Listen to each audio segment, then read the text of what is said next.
जी। बिस्मिल्लाहिर्रहमानिर्रहीम, अस्सलाम वालेकुम। मैं आपका दोस्त अली रज़ा और आज का जो हमारा टॉपिक है how to get admission in IUB. हमारा जो टॉपिक है वो हम आईयूबी में एडमिशन कैसे ले सकते हैं, वो भी सीएस डिपार्टमेंट में। तो इस टॉपिक को कवर करने के लिए आज हमारे साथ अवैस साहब मौजूद हैं और आज इनसे हम जानेंगे कि कैसे उन्होंने एडमिशन लिया और क्या फीस स्ट्रक्चर है, स्कॉलरशिप्स के बारे में पूरी डिटेल से हम इसके बारे में बात करेंगे। तो सबसे पहले हम अवैस साहब का शुक्रिया अदा करते हैं कि उन्होंने टाइम निकाला और हमारे व्यूवर्स को गाइड करेंगे। तो साथ ही हम उन्हें अपने यूट्यूब चैनल पर वेलकम भी करते हैं। तो अवैस साहब, वेलकम। सबसे पहले हम आपसे जो जानना चाहेंगे, आपका तारुफ होगा या आपकी इंट्रोडक्शन होगी कि आपने मैट्रिक कहाँ से की, एफएससी कहाँ से की, मार्क्स क्या थे, और फिर आपने आईयूबी को क्यों चूज किया सीएस के लिए। आया कि और भी काफी अच्छी यूनिवर्सिटीज हैं। जी। जी, अस्सलाम वालेकुम। मेरा नाम मोहम्मद अवैस है एंड मैं ज़िला बहावलनगर से ताल्लुक़ रखता हूँ। तो मैट्रिक मैंने, दरअसल मेरा गांव है ना, तो गांव के साथ ही एक है मटादगंज, उधर के higher secondary school, high school से मैट्रिक की 100 मार्क्स। उसके बाद इंटर तहसील मिंचनाबाद का एक कॉलेज है, अबैदुल्ला कॉलेज मिंचना की।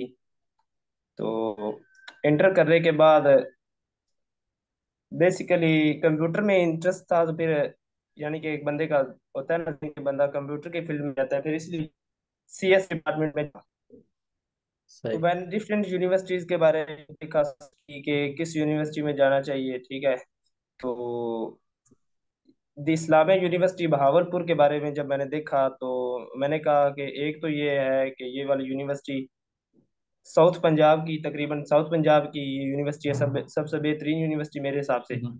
उसके अलावा अगर मैंने कहा कि फाइनेंशियल तौर पे भी बंदा यानी कि थोड़ा सा रिलैक्स हो, और हम्म। मेरिट के हिसाब से भी, तो फिर मुझे यही बेस्ट लगी यूनिवर्सिटी। तो सही सही। इसलिए फिर मैंने ये यूनिवर्सिटी की, इसमें इजीली एडमिशन भी हो गया और अब मेरा सेमेस्टर कंटिन्यू है। सही सही। माशाल्लाह से वैसा बड़ी अच्छी बात है कि मीन्स के सबसे मेन चीज़ तो हमारी फाइनेंशियल ही होती है कि हम किस तरह देखें और किसी भी अच्छी यूनिवर्सिटी में चले जाएं। अच्छा, तो वैसा जब आपने अप्लाई किया था, आपने आईयूबी को चूज किया, तो आपने क्या कैसे अप्लाई किया, मीन्स के आप जैसे कह रहे हैं कि मैं बहावल नगर से के आगे मिंचनाबाद और मिंचनाबाद के आगे मंडी सादगंज से हूँ। तो मीन्स के ये काफी डिस्टेंस है और काफी दूर पड़ता है। तो मीन्स के क्या था कि हम आप फिजिकली गए, क्योंकि फिजिकल जाए एक दो तीन चक्कर लगते हैं, या आप मीन्स के घर बैठ के ऑनलाइन आपने अप्लाई किया, क्या सीन था आपका। जी, बिल्कुल। डिस्टेंस तो काफ़ी है, लेकिन जैसे अब आप मेरे से इंटरव्यू ले रहे हैं, जान रहे हैं कि मैंने किस तरह अप्लाई किया, इस तरह मैंने भी कुछ जो ऑलरेडी स्टूडेंट्स इसमें पढ़ रहे थे उनसे भी कुछ राय ली। और उसके अलावा फिर इनकी ऑफिशियल वेबसाइट है, हम्म। iub.com.pk, गूगल पे, उस पे उसके वहाँ पे ना इनके बारे में मैंने सर्च की, देखा। तो फिर एडमिशन का इसका प्रोसेस तो सिंपल है कि बंदा इनकी वेबसाइट पे जाए और उधर अपनी प्रोफाइल बनानी पड़ती है। सही प्रोफाइल बनाने के बाद जनाब आपने जौन से भी डिपार्टमेंट को सिलेक्ट करना है, जिस डिपार्टमेंट में आपने एडमिशन लेना है, उसकी वो सारी एक लिस्ट की तरह यानी कि ना तरतीब होती है कि आपके पास क्या क्वालिफिकेशन होनी चाहिए, क्या आपका मेरिट होना चाहिए, कितने सही। नंबर्स होने चाहिए। वो सारी एक तरतीब के साथ आपको इंफॉर्मेशन उधर प्रोवाइड की होती है। तो उधर से फिर मैंने इंफॉर्मेशन देखी सारा। तो मैंने फिर वो घर बैठ के अप्लाई किया था। तो अप्लाई करने का प्रोसेस ये है कि सबसे पहले मैंने अपनी प्रोफाइल बनाई, प्रोफाइल बनाने के बाद उधर अपनी जो एकेडमिक जो है सर्टिफिकेट्स वगैरह सारा वो दिया। तो उसके बाद एक नेट टेस्ट होता है इनका, जी। एडमिशन टेस्ट नेट, जो जो आपको जरूर देना होता है अगर आपने सीएस में एडमिशन लेना है। सही तो फिर मैंने वो टेस्ट की फीस होती है, फीस उसकी पे करनी होती है। वो पे करने के बाद आपको उसकी डेट आ जाती है कि इस टाइम आपने फलां जगह आ जाना हम्म। सही। तो अवैध है। साहब, आपने डेट। भी मीन्स के एक फी के बारे में बात की है कि जी एनटीएस या नेट की या ई कैट की या जो भी इनका टेस्ट होता है सीएस के लिए या जी एससी के लिए, तो उसमें आपको फी पे करनी होती है। उसका वाउचर आप कितने का होता है, आप ऑनलाइन डाउनलोड करते हैं या फिजिकली आपको मिलता है। और आपको किस बैंक में वो पे करना होता है, उसके बारे में बताइएगा। जी वो 1,000 रुपये का जो वोचर होता है, चालान होता है, वो आपके मोबाइल में डाउनलोड हो जाता है। फिर आपको वो ये हबीब बैंक HBL के साथ ये अटैच है इनका, कुछ एग्रीमेंट होता है या क्या सीन, वो HBL की किसी भी ब्रांच में जाके आप पे कर सकते हैं। सही। या फिर अगर आपके पास HBL बैंक का अकाउंट है, आपके मोबाइल आप यूज करते हैं HBL बैंक का अकाउंट, उधर से भी पे कर सकते हैं। उसके अलावा आप HBL के रिटेलर्स हैं, HBL कनेक्ट के एजेंट्स हैं, आजकल शॉप से बैठे होते हैं, सही। उनसे भी आप पे करवा सकते हैं वो का चलन। ठीक। अच्छा, अब ऐसा आपने बताया कि 1050 रुपीज के राउंड अबाउट जो हमारी एक फी होती है। अच्छा, ये हमें मुझे बताइएगा कि अगर मैंने अप्लाई करना है तो उसमें मीन्स के मुझे ये सिंपल, अगर मैं फॉर एग्जांपल मैंने CS में भी अप्लाई कर दिया है, SC में भी कर दिया है, मैकेनिकल में भी कर दिया है, और सिविल इंजीनियरिंग में भी करा है, तो क्या इनकी जो फी होगी वो सिंपल 1050 रहेगी, या वो चेंज होगी, वो प्लस होगी, माइनस होगी, क्या होगा उसका? जी जो है ना, नेट टेस्ट, सिर्फ एक नेट टेस्ट, आप अगर एक बार नहीं, यानी कि आपका क्लियर होता, आप दूसरी बार, नेट टेस्ट की फीस 1,000 रुपये ही है, ठीक है। जी। उस एक नेट टेस्ट की बेस पे आप डिफरेंट जो है डिपार्ट्स हैं उनमें अप्लाई कर सकते हैं, डिफरेंट जो कोर्स हैं, ठीक हम्म। है।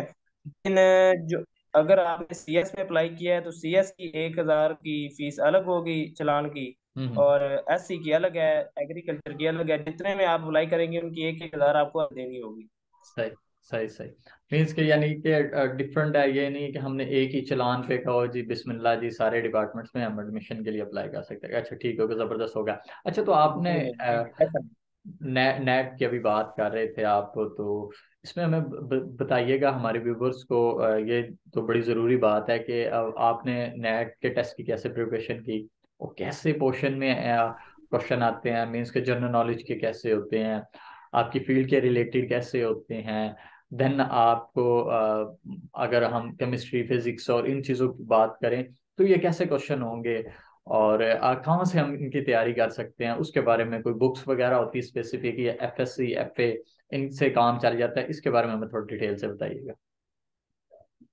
जी इसके नेट का जो टेस्ट है ना, बेसिकली वो इतना डिफिकल्ट नहीं होता, इजी होता है, बहुत इजी होता है, आप इजीली पास कर सकते हैं। हम्म। और नेट टेस्ट में 50% मार्क्स आपने लेने होते हैं 100 में से, ठीक है। हम्म। तो उसके लिए प्रिपरेशन, जो आप 12 साल पहले पढ़ के आए हैं ना, बुनियादी जो आपका पिछला नॉलेज है उसी में से टेस्ट होता है। बुनियादी बेसिक फिजिक्स होती है, basic math, basic English grammar, और उसके साथ कोई आई क्यू रिलेटेड कोई 4-5 सवाल होते हैं, हम्म। आपकी मेंटेलिटी के मुताबिक, यानी कि बस तो ठीक। बहुत इजी होता है, यानी कि कोई खास आपको सिलेबस की जरूरत नहीं है। आप अपनी पिछला जो इल्म आपने हासिल किया है 12 साल तक, उसकी बिना पे आप वो टेस्ट पास कर सकते हैं।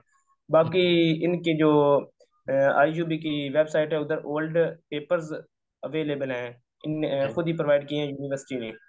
उनसे आप देख के, यानी कि किस टाइप के MCQs आते हैं वो आप देख के उधर से भी प्रिपरेशन कर सकते हैं। सही। तो बस यही है कि खास इतना, यानी कि मुश्किल नहीं है टेस्ट है नेट का। मीन्स के आपके कहने का मतलब है कि हम अपनी FSC या FA करते हैं, FSC करते हैं, ICS करते हैं, प्री इंजीनियरिंग, प्री मेडिकल, और देन अगर हम उसकी बात करें मैट्रिक की, और ये मीन्स के हमारी मेन चीज़ें अगर हम इन पे ग्रिप अच्छी करें तो हमें आया कि कोई भी यूनिवर्सिटी में एडमिशन मिल सकता है, क्योंकि MTS नेट ECAT जो भी हमारे टेस्टिंग वगैरह सिस्टम है वो सारी इसी पे डिपेंड करती है। ठीक हो गया जी, जबरदस्त हो। अच्छा, अब ऐसा ये बताइएगा कि अब जी आपने अप्लाई किया, अप्लाई करने के बाद आपका टेस्ट था वो क्लियर हो गया।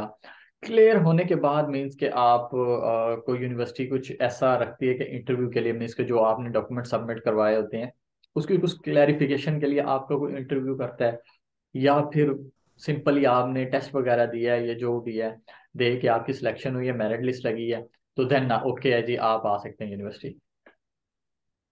जी बिल्कुल। टेस्ट टेस्ट का रिजल्ट आ गया, रिजल्ट आने के बाद कुछ डेट होती है कि फलाने टाइम मेरिट लिस्ट लगनी है।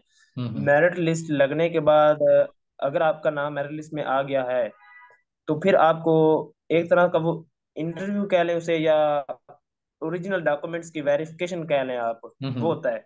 वो एडमिशन सेल जाना पड़ता है, वो बताते हैं कि जी हमारे एडमिशन सेल, तो डॉक्यूमेंट्स की वेरिफिकेशन करवा जाएं, वो आप ठीक। इंटरव्यू बस नाम वगैरह पूछते हैं, और उसके अलावा आपके ओरिजिनल डॉक्यूमेंट्स देखते हैं, मैट्रिक के और एफएससी एफए के।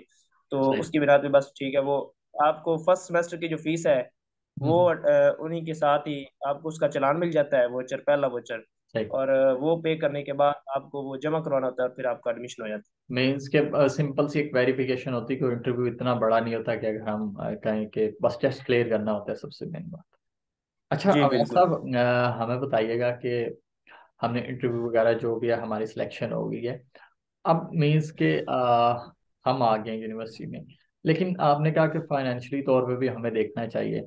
लेकिन इन केस ऐसे भी स्टूडेंट्स होते हैं जो कि फाइनेंशियली अगर फी जो होती है, एक तो हमें फ़ी के बारे में आप बताएंगे कि पर सेमेस्टर कितनी फ़ी है, ठीक है, तो उसके बारे में बताएं। और अगर जो पे नहीं कर सकते उनके लिए क्या यूनिवर्सिटी ने इंतज़ाम किया।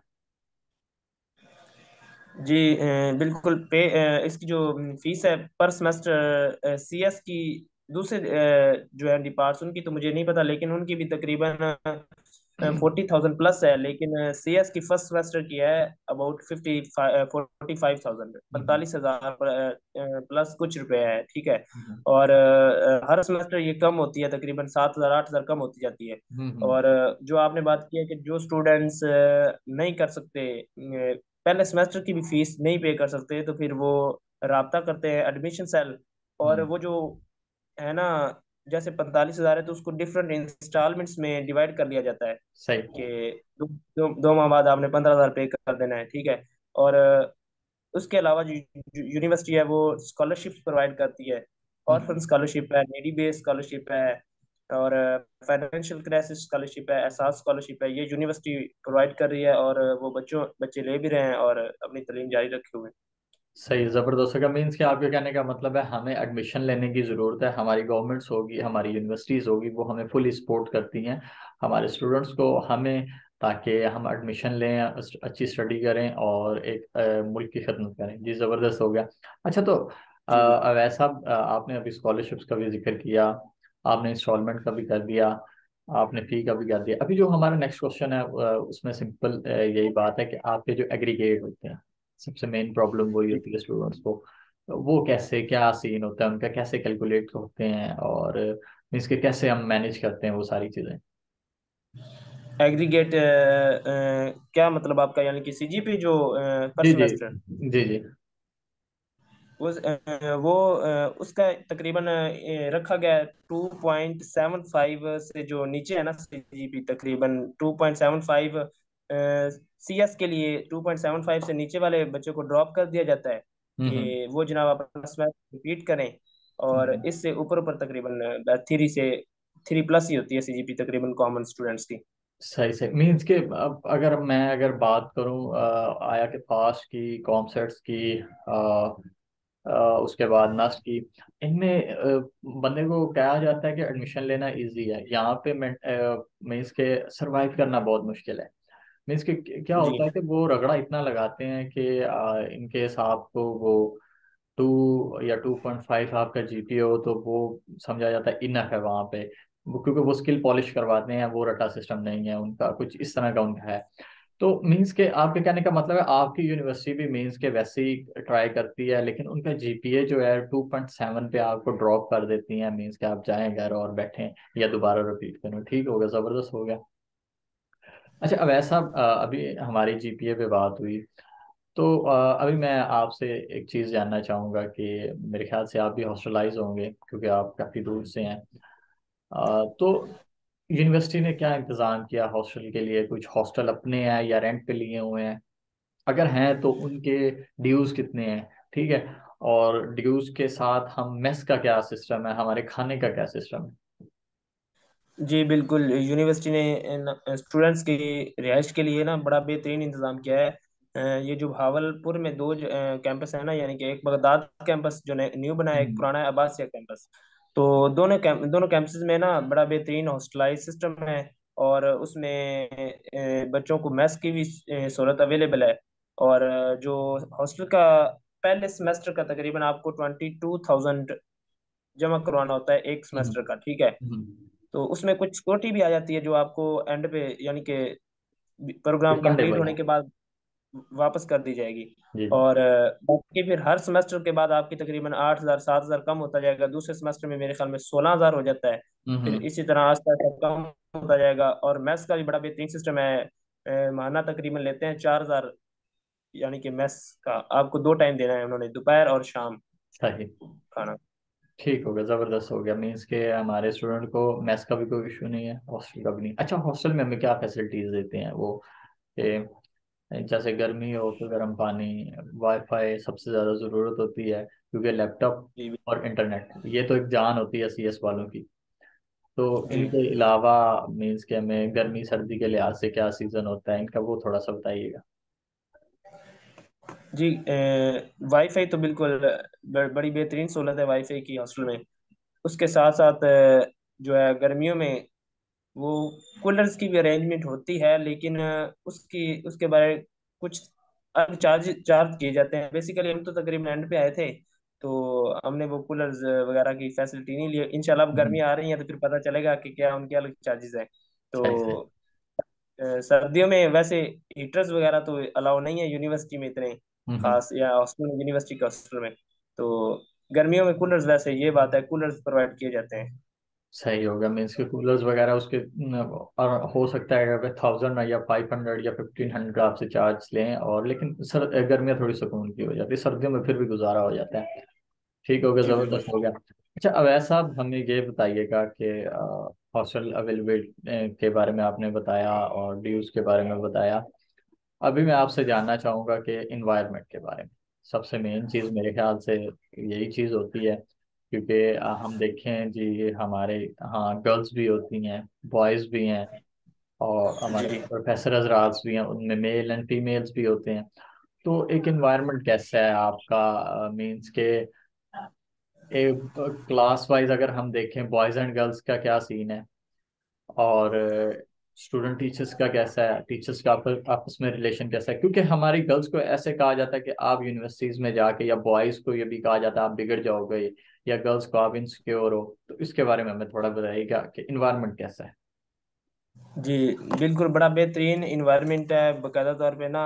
यानी कि कोई, यानी कि इतना बेहूदगी और बेहयाई, जैसे कहते हैं कि यूनिवर्सिटी में जनाब बच्चा जाता है तो बेहयाई बहुत आम है। और वो उस तरह का भी मुझे तो देखने को यहाँ निज़ाम नहीं मिला। हम्म। अगर अगर कोई लड़की है वो हिजाब में आ रही है तो बेहतरीन है, बल्कि ज्यादातर यहाँ गर्ल्स हिजाब में आती हैं, ठीक है। तो पर्दा करके आती हैं, कोई इशूज नहीं। बाकी टीचर्स का भी बड़ा अच्छा बिहेवियर है स्टूडेंट के साथ, स्टूडेंट का टीचर के साथ। हम्म। जैसे यूनिवर्सिटी में एडमिशन लेने से पहले सुनते थे कि जनाब वो यूनिवर्सिटी में कोई पार्टियां बनी होती हैं, लड़ाइयाँ होती हैं, झगड़े होते हैं।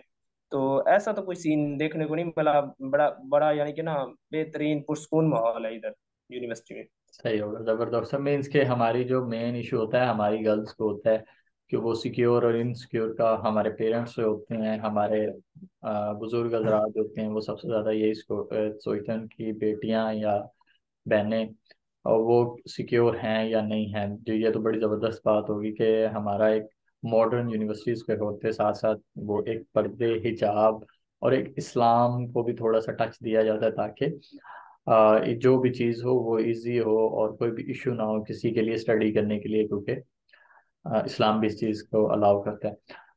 तो जी हमारा आपसे लास्ट क्वेश्चन है जी, वो सिंपल सा है कि आपकी क्या आप कहना चाहेंगे, आपकी क्या राय है, क्या सजेशन देंगे हमें कि मीन्स के आप जब आए, आपको कुछ प्रॉब्लम फेस हुई, आया कि जीपीए में हो सकता है, हॉस्टल में होता है, हो सकती हैं, यूनिवर्सिटी में सरवाइव करने के हवाले से हो सकती हैं, कुछ समझ आए या ना आए प्रोफेसर हजरात के हवाले से हो सकती हैं, कुछ चीज़ें समझ आ रही होती, बाज़ औक़ात कुछ नहीं आ रही होती। तो इनके बारे में थोड़ा हमें बताइएगा, और इनको आपने कैसे मैनेज किया, और आपके जूनियर्स जो आने वाले हैं उन्हें ये चीज़ें, ये प्रॉब्लम फेस ना करनी पड़े और वो इजीली इससे निकल जाए। जी बिल्कुल। मेरी यही राय है कि बंदा जैसे सुनते हैं ना कि यूनि बंदा पहले स्कूल लाइफ में होता है तो बंदा कहता है कॉलेज में जाएंगे तो आज़ादी मिल जाएगी, आज़ाद होंगे, पढ़ना नहीं पड़ेगा, ठीक है। उसी तरह फिर बंदा कॉलेज लाइफ से बंदा यूनिवर्सिटी जाता है तो बंदा सुनता है कि भाई आज़ादी होगी, उधर पढ़ना नहीं होगा, कुछ नहीं होगा। तो हम्म। भाई ऐसी कोई बात नहीं है। अगर आप जब तक आप स्टूडेंट है ना तो आपको आप अपने आप को स्टूडेंट कहते हैं, तो जिंदगी के हर मोड़ पे आपको सीखना पड़ेगा, ठीक है, आपको हार्ड वर्क करना होगी। और यूनिवर्सिटी में भी कुछ कहने की तो बातें ऐसे हैं कि आज़ादी होती है, लेकिन अगर आप कुछ बनना चाहते हैं जिंदगी में, ठीक है, आगे निकलना चाहते हैं, तो आपको डेली का काम डेली करना चाहिए। यूनिवर्सिटी का जो मेन यानी क्या है ना फार्मूला, वो ये है कि डेली का काम डेली बंदा करे। और जो लेक्चर्स देते हैं प्रोफेसर्स, रोजाना बंदा उनके लेक्चर्स ले। कुछ स्टूडेंट्स ऐसे होते हैं वो गैर हाजिरियां करते हैं, कहते हैं यूनिवर्सिटी है, पूछने वाला तो कोई नहीं है। तो हम्म। फिर वो सारा असर उनकी SGPA पे पड़ता है फिर। इसलिए मैं तो यही कहता हूँ कि यानी कि एक बंदा सीरियस हो के ना, यूनिवर्सिटी ठीक है, बंदा इंजॉय के टाइम इंजॉय करे और पढ़ाई के टाइम पढ़ाई करे। सही हो गया, ज़बरदस्त हो गया। मीन्स के आप ये नहीं है कि यूनिवर्सिटी आए और एडमिशन ले लिया तो सिंपल एडमिशन ही ले लिया, जाना भी है, आपने कुछ लर्न भी करना है और उन चीज़ों को मैनेज भी करना है। जी, thank you so much Awais sahab. I hope हमारे व्यूवर्स को सारी चीज़ें समझ आ गई होंगी। अगर फिर भी उनको कोई इशू हो या रिगार्डिंग कोई भी उनका क्वेश्चन हो तो वो हमें कमेंट सेक्शन में लाजमी बताइएगा, ताकि हम आपका क्वेश्चन अवैस साहब तक पहुंचा सकें और आपको उसका वैलिड आंसर मिल सके और आप अपनी जो अच्छी स्टडी कंटिन्यू कर सकें। जी, thank you so much Awais sahab. इंशाल्लाह मिलते हैं नेक्स्ट वीडियो में।